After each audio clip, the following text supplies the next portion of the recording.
Hello my dear students. आज हम chemical kinetics का लेक्चर फोर्थ स्टार्ट कर रहे हैं। उम्मीद कर रहा हूं कि आपने लेक्चर थर्ड तक कर लिया होगा। अब लेक्चर फोर्थ में जो हम पढ़ेंगे वो पढ़ेंगे effect of concentration of the rate of reaction. इसमें पहली हेडिंग हमारी आती है लॉज ऑफ मास एक्शन। इस लॉ को किसने दिया था? तो फर्स्ट पॉइंट लिखो, proposed by Guldberg and Waage. Guldberg and Waage, इन्होंने इसको प्रपोज किया था। अब ये लॉ बोलता क्या है, तो बिल्कुल ध्यान से आप सबसे पहले इधर देखिए। ये लॉ बोलता है कि according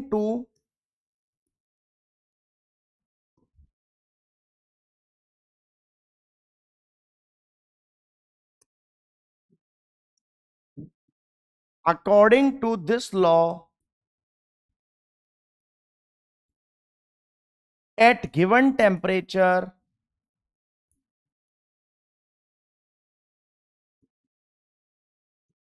the rate of reaction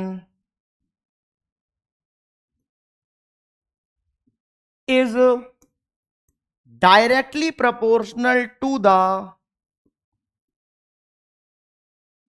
product of concentration of each reactant, and each term is raised to power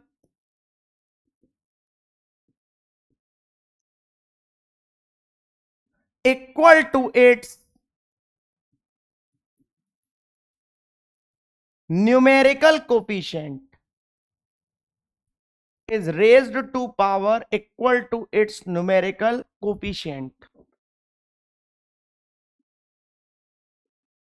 और हर एक टर्म की एक पावर होगी जो किसके इक्वल होगी? न्यूमेरिकल कोफिशिएंट के इक्वल होगी। क्या बोला मैंने? According to this law at given temperature the rate of reaction, जो रेट ऑफ रिएक्शन है ये डायरेक्टली प्रोपोर्शनल होती है किसके? Product of concentration of each reactant. Product मतलब multiplication, product of concentration of each reactant and each term is raise to power equal to its numerical coefficient. और हर एक term की एक पावर होगी जो किसके बराबर होगी? न्यूमेरिकल कोफिशिएंट के बराबर होगी। अब बिल्कुल आप ध्यान से देखिए, पहले तो आप इसको लिखो इस लॉ को, फिर मैं इसके ऊपर एग्जांपल देता हूं। पहले आप इस लॉ को लिखो, जल्दी लिखो इस लॉ को। उम्मीद करता हूं कि आपने लिख लिया होगा। अब बिल्कुल आप ध्यान से देखो कि इस जगह मैं अब आपको एग्जांपल देता हूं, बिल्कुल आप ध्यान से देखना। लॉज ऑफ मास एक्शन का क्या मैं अब दे रहा हूं? एग्जांपल। बिल्कुल ध्यान से इधर, अगर इस जगह में एग्जाम्पल लिखूं तो पहला एग्जाम्पल मैं लिख रहा हूं कि 2a plus B gives product. क्या लिख रहा हूं? 2a plus B gives product. बिल्कुल ध्यान से आप इधर देखना। अब क्या मैंने बोला? लॉज ऑफ मास एक्शन क्या बोलते हैं? According to this law at given temperature the rate of reaction is directly proportional to the product of concentration of each reactant। मतलब कंसंट्रेशन किसका? A का, और कंसंट्रेशन किसका? B का। Product of concentration of each reactant and each term is raise to power equal to its numerical coefficient. इस A का coefficient कितना है? 2, तो इस जगह इसकी पावर 2, और इस B का कोफिशिएंट कितना है? 1, तो इसकी पावर 1। तो जब भी कोई साइन हटाते हैं तो इक्वल टू कांस्टेंट लगाते हैं, तो इस जगह कांस्टेंट क्या आ लेगा? के कांस्टेंट आ लेगा। बोलो बात समझ में आ रही है कि नहीं आ रही? लिखना नहीं है किसी को, पहले ध्यान से इधर समझो।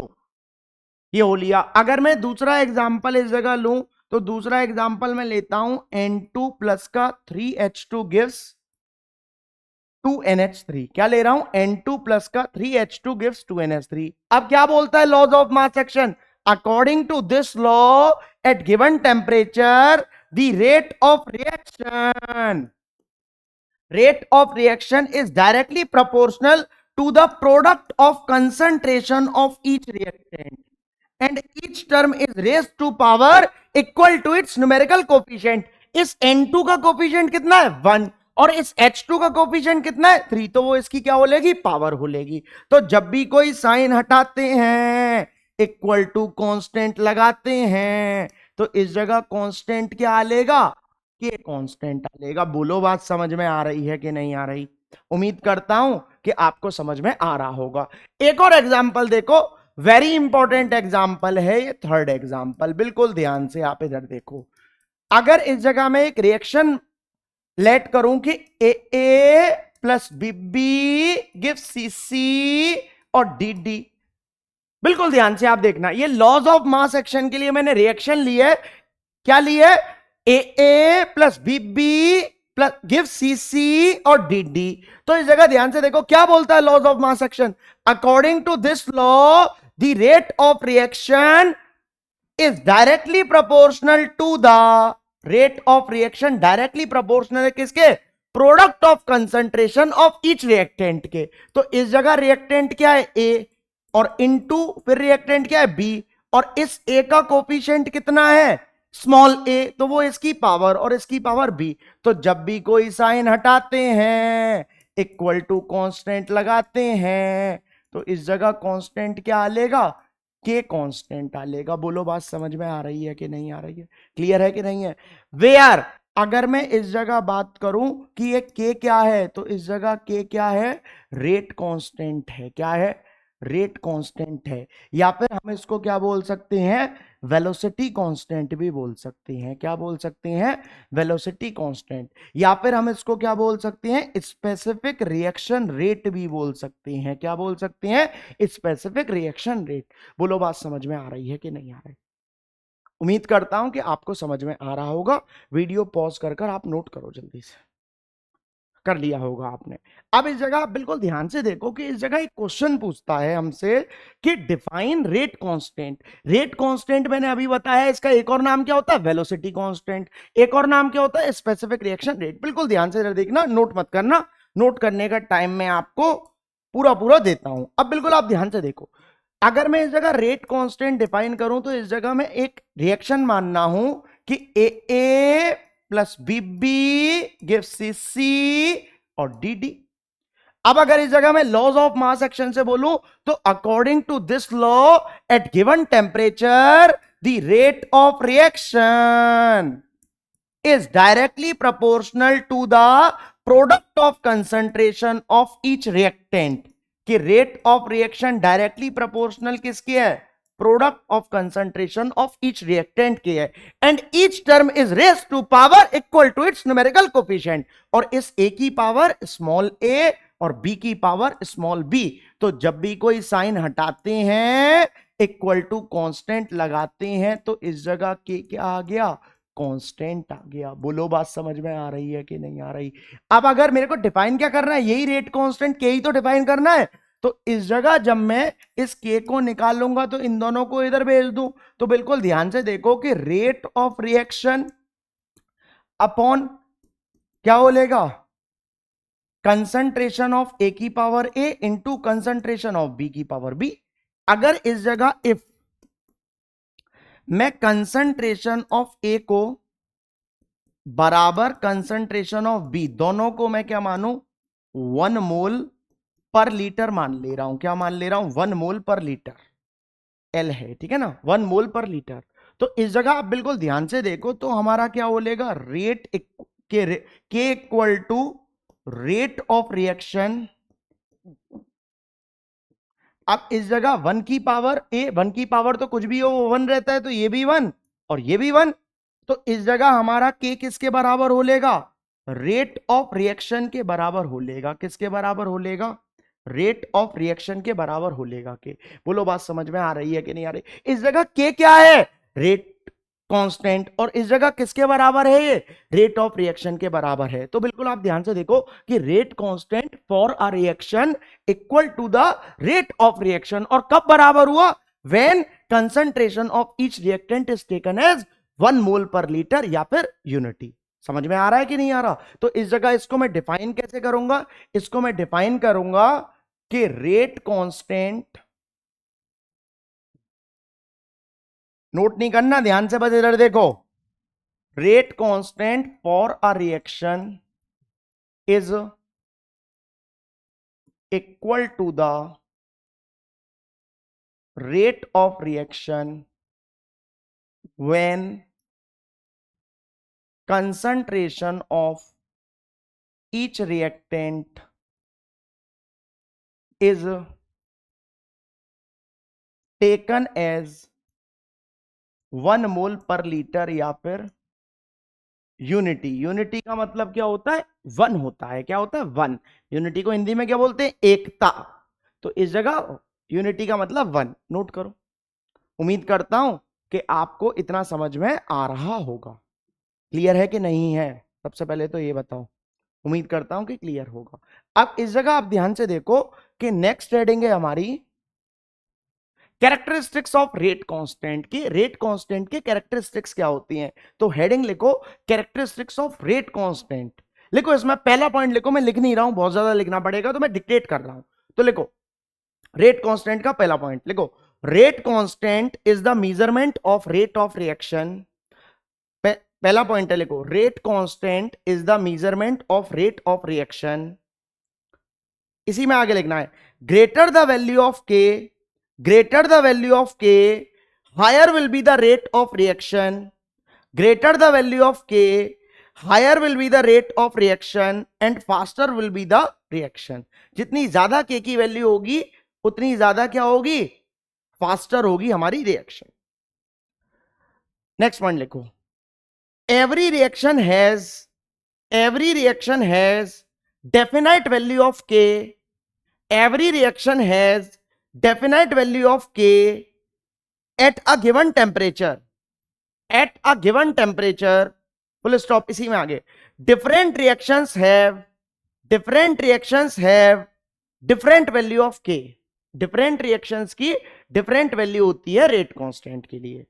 नेक्स्ट पॉइंट लिखो, वेरी इंपॉर्टेंट पॉइंट है, the value of K for a reaction, the value of K for a reaction changes with change in temperature, the value of K for a reaction changes with change in temperature, full stop. इसी में आगे लिखना है on increase in temperature, on increase in temperature the value of K increases, temperature बढ़ाने पर के की भी वैल्यू, रेट कांस्टेंट की भी वैल्यू क्या होगी? बढ़ेगी। नेक्स्ट पॉइंट लिखो, नेक्स्ट पॉइंट वेरी इंपॉर्टेंट है, the value of K does not depend upon the value of K does not depend upon the concentration of reactant. K की value concentration of reactant पर depend नहीं करती। मैंने क्या बोला? The value of K does not depend upon the concentration of reactant. Next point लिखो, the value of K, the value of K depends upon the value of K depends upon the order of reaction, the value of K depends upon the order of reaction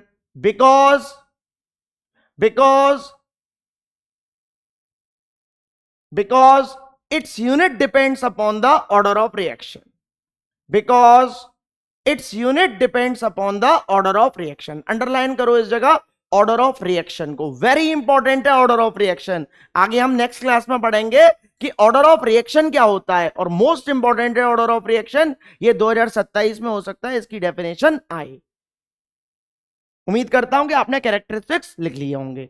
अब next हमारी heading आती है difference between elementary reaction और complex reaction, कि elementary reaction क्या होती है और कॉम्प्लेक्स रिएक्शन क्या होती है। तो टेबल बनाओ, एक जगह लिखना एलिमेंट्री रिएक्शन और एक जगह लिखना कॉम्प्लेक्स रिएक्शन। एक जगह क्या लिखना है? एलिमेंट्री रिएक्शन, और एक जगह क्या लिखना है? कॉम्प्लेक्स रिएक्शन लिखना है। क्या लिखना है? Complex reaction. अब ध्यान से सुनो, एलिमेंट्री रिएक्शन क्या होती है? एलिमेंट्री रिएक्शन वो होती है जो एक स्टेप में हो, और कॉम्प्लेक्स रिएक्शन कौन सी होती है? जो एक से ज्यादा स्टेप में हो। तो एलिमेंट्री रिएक्शन में लिखो, आप एलिमेंट्री रिएक्शन में लिखो the reaction taking place only in one step, the reaction taking place only in one step, the reaction taking place only in one step are called elementary reaction. उसको हम क्या बोलते हैं? एलिमेंट्री रिएक्शन बोलते हैं। Complex reaction में लिखो, complex reaction क्या होता है? The reaction which takes place, the reaction which takes place, फिर से बोल रहा हूं, the reaction which takes place in more than one step, the reaction which takes place in more than one step are called complex reaction. जो एक से ज्यादा step में हो उसको हम क्या बोलते हैं? कॉम्प्लेक्स रिएक्शन बोलते हैं। देखो मैंने क्या बोला, जो एक स्टेप में होगी वो क्या होगी? एलिमेंट्री रिएक्शन, और जो एक से ज्यादा स्टेप में होगी वो क्या होगी? Complex reaction. क्या होगी? Complex reaction. अब ध्यान से देखो, ये अकेला एक स्टेप है और ये अकेला स्टेप है। हर एक स्टेप को तो मैं एलिमेंट्री स्टेप ऑफ रिएक्शन बोलूंगा, तो लिखो कॉम्प्लेक्स में ही नेक्स्ट पॉइंट लिखना है, कॉम्प्लेक्स में ही नेक्स्ट पॉइंट लिखना है। एलिमेंट्री खत्म हो चुका है, किसमें लिखना है? कॉम्प्लेक्स में। तो लिखो each step of complex reaction, each step of complex reaction, each step of complex reaction is called, each step of complex reaction is called elementary step of reaction। हर एक स्टेप कॉम्प्लेक्स रिएक्शन को हम क्या बोलेंगे? Complex reaction का elementary step of reaction बोलेंगे। बोलो clear है कि नहीं है? उम्मीद करता हूं कि आपको समझ में आ रहा होगा। अब एलिमेंट्री एक और बार रिपीट करूं कि एलिमेंट्री रिएक्शन क्या होती है? जो एक स्टेप में हो जाए, और कॉम्प्लेक्स रिएक्शन क्या होती है? जो एक से ज्यादा स्टेप में हो। बहुत बार बोर्ड के पेपर में आई है एलिमेंट्री और कॉम्प्लेक्स, ठीक है ना? लिखो नेक्स्ट हमारी हेडिंग आती है difference between rate of reaction और रेट कांस्टेंट। देखो रेट कांस्टेंट तो मैंने आपको आज ही बताया है, अभी अभी। बिल्कुल ध्यान से आप इधर देखो, कहां बताया था sir rate constant? Rate constant मैंने ये बताया है कि रेट कांस्टेंट ये है कि रेट कांस्टेंट बराबर है रेट ऑफ रिएक्शन के। और कब हुआ? जब concentration of each reactant is taken as 1 mole per litre. अब इस जगह हमारा क्या आता है? डिफरेंस आ जाता है रेट ऑफ रिएक्शन में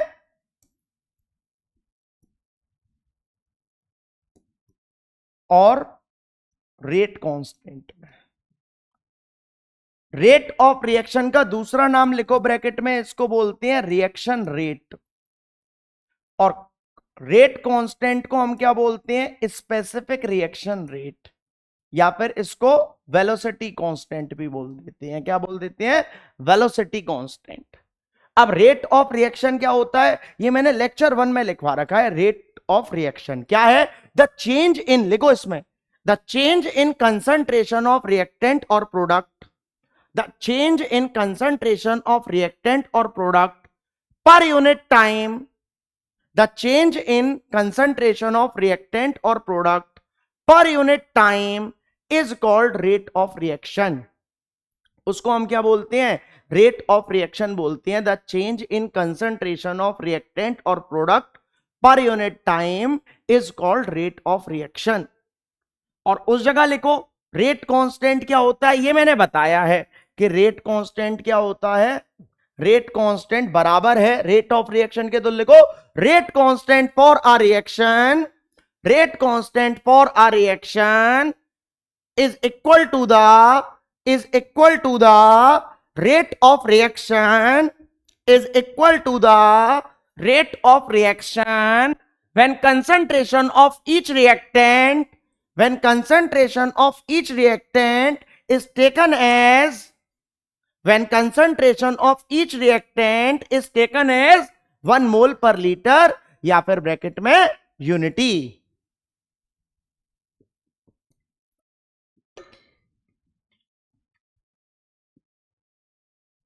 बोलो क्लियर है कि नहीं है? उम्मीद करता हूं कि आपको समझ में आ रहा होगा। अब आप नेक्स्ट पॉइंट लिखो रेट ऑफ रिएक्शन में। नेक्स्ट पॉइंट लिखो it depends upon the concentration of reactant. ये कंसंट्रेशन ऑफ रिएक्टेंट पर क्या होता है? डिपेंड करता है। नेक्स्ट पॉइंट लिखो रेट ऑफ रिएक्शन में it depends upon the concentration of reactant. और इस जगह लिखो it does not depend upon the concentration of reactant. ये डिपेंड नहीं करता। नेक्स्ट पॉइंट लिखो, it's unit is rate of reaction में its unit is mole litre inverse और second inverse. Its unit is mole litre inverse और second inverse. और इसकी unit किस पर डिपेंड करती है? जस्ट इसमें देखो कैरेक्टरिस्टिक्स का लास्ट पॉइंट देखो, इसमें its unit depends upon the order of reaction. Its unit depends upon the order of reaction. इसकी यूनिट किस पर डिपेंड कर रही है? ऑर्डर ऑफ रिएक्शन पर डिपेंड कर रही है। ये था हमारा किस किस के बीच में डिफरेंस, रेट ऑफ रिएक्शन और रेट कांस्टेंट के बीच में डिफरेंस। बिल्कुल आप ध्यान से अब इधर देखना। इसके बाद आता है वेरी इंपॉर्टेंट रेट लॉ, या फिर इसको रेट लॉ एक्सप्रेशन, या फिर इसको रेट इक्वेशन बोल सकता हूं। मोस्ट इंपॉर्टेंट है, सीबीएसई 2025 में आया था। कब आया था? सीबीएसई 2025 में आया था। ये वेरी इंपॉर्टेंट है, बिल्कुल आप ध्यान से इधर देखना कि क्या होता है। बिल्कुल ध्यान से इधर,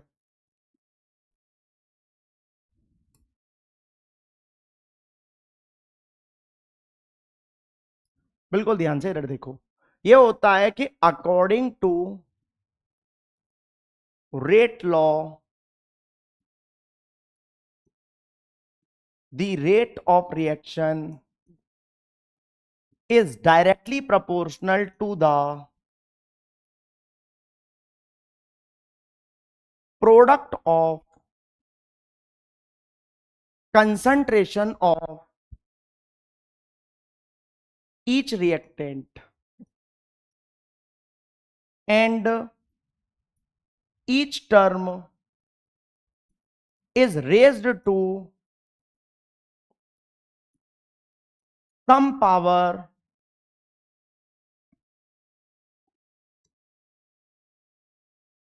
which are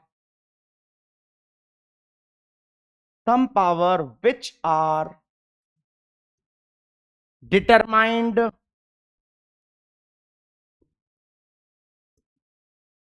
experimentally।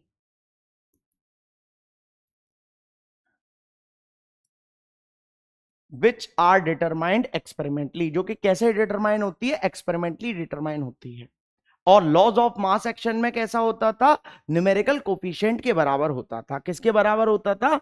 Numerical coefficient के बराबर होता था। बिल्कुल आप ध्यान से इधर देखना, बिल्कुल ध्यान से फोकस्ड इधर रहना। जैसे कि इस जगह अगर मैं एग्जांपल लूं, बिल्कुल ध्यान से, नोट मत करना, बस ध्यान से इधर देखना।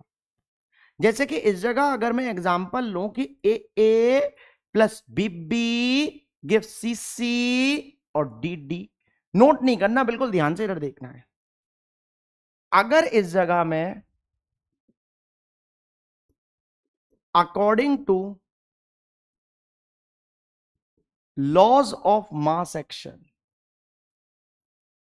लॉज ऑफ मास एक्शन से अगर मैं रेट लिखूं तो किस तरीके से? लॉज ऑफ मास एक्शन क्या बोलता था कि according to this law at given temperature the rate of reaction is directly proportional to the product of concentration of each reactant and each term is raised to power equal to its numerical coefficient, इसकी power a और इसकी power b, ये coefficient के बराबर होली। तो जब भी कोई साइन हटाते हैं तो इक्वल टू कांस्टेंट लगाते हैं, तो इस जगह कांस्टेंट क्या आ लिया? के कांस्टेंट आ लिया। बोलो बात समझ में आ रही है कि नहीं आ रही है? उम्मीद करता हूं कि समझ में आपको आ रहा होगा। अब इस जगह मैं क्या पढ़ा रहा हूं? मैं तो इस समय रेट लॉ पढ़ा रहा हूं। तो according to rate law, rate law क्या होता है? बिल्कुल ध्यान से आप इधर देखो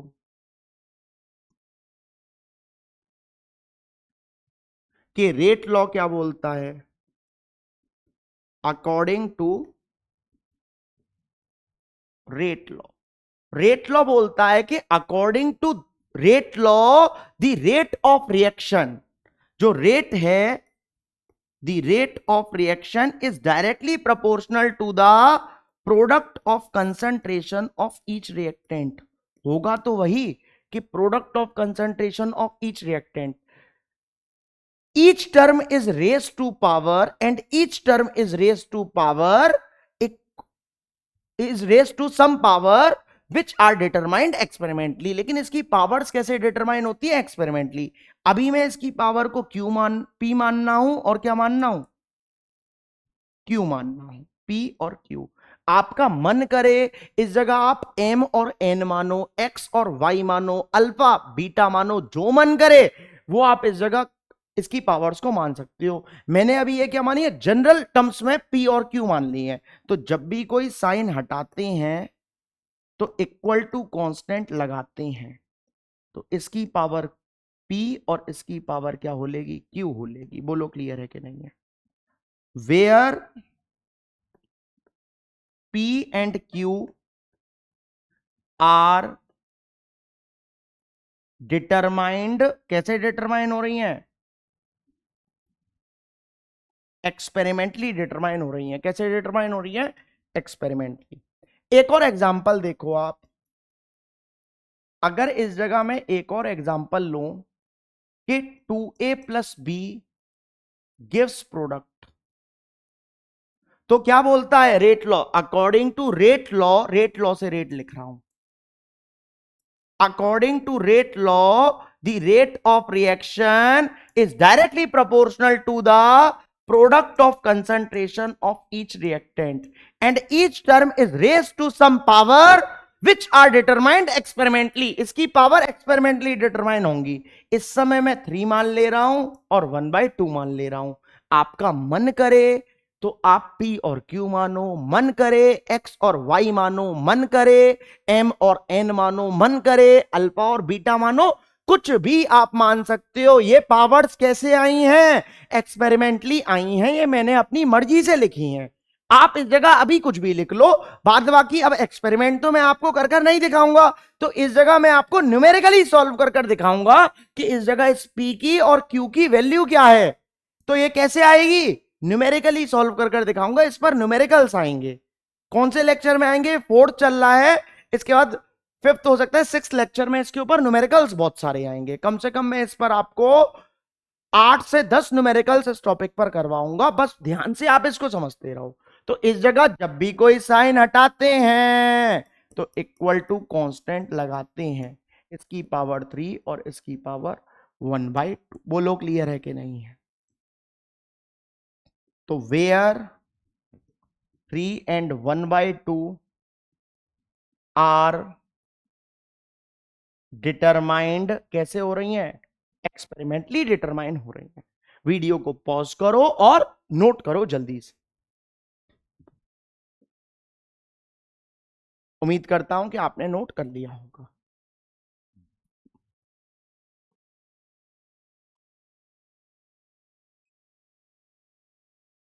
ठीक है ना? ये हमारा था लेक्चर, 4th लेक्चर था, जो मैंने आपको इतना बताया। मोस्ट इंपॉर्टेंट लेक्चर था। इसके बाद चलो बाद में ही करवाऊंगा, ठीक है ना? अभी नहीं करवा रहा हूं। ये हमारा लेक्चर कौन सा था?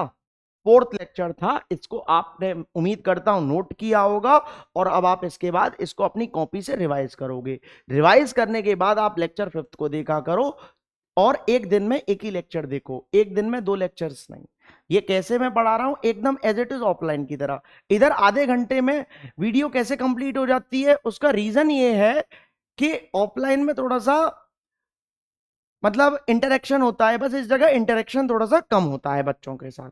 बाद बाकी सारी चीजें ऑफलाइन जैसी हैं। सारे नोट्स, थोड़ी सी मैं बातें कम करता हूं, मुझको खुद पता है। मैं पढ़ाने पर फोकस ज्यादा करता हूं कि कम समय में ज्यादा से ज्यादा कंटेंट कैसे दिया जाए आप लोगों को। तो बस उस चीज को फोकस है। मैं आपको बहुत सारे इस टॉपिक के ऊपर न्यूमेरिकल्स, पीवाईक्यूज, एनसीईआरटी के क्वेश्चन, एनसीईआरटी एग्जाम्पलर के क्वेश्चन, और जो भी जेई में आया हुआ क्वेश्चन है वो भी करवा कर दूंगा। मैं आपको सारे के सारे क्वेश्चन करवा कर दूंगा। बस आप नोट्स अच्छे बनाओ और नोट्स को रिवाइज करते रहो, ईमानदारी के साथ पढ़ो।